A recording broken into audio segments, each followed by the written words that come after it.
Abo. Molotlar aşağı yığıldı. Arama kurtarma çalışması yapan ekipler de bu noktada. Evet, bina yıkılıyor şu anda. Bir bina daha yıkıldı. Evet, yan tarafında.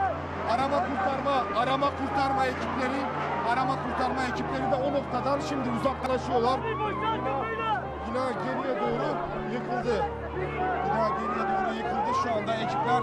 Şu anda ekipler bu noktada uyarı yapıyorlar vatandaşları çıkarmak için. Bina tahliye edilmişti. En son gelen bilgi bu yöndeydi.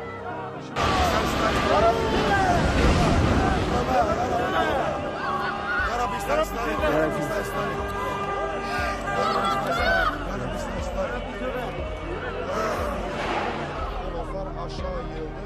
Arama kurtarma çalışması yapan ekipler de bu noktada. Evet, bina yıkılıyor şu anda. Bir bina daha yıkıldı. Evet, yan tarafında. Arama kurtarma ekipleri de o noktadan şimdi uzaklaşıyorlar.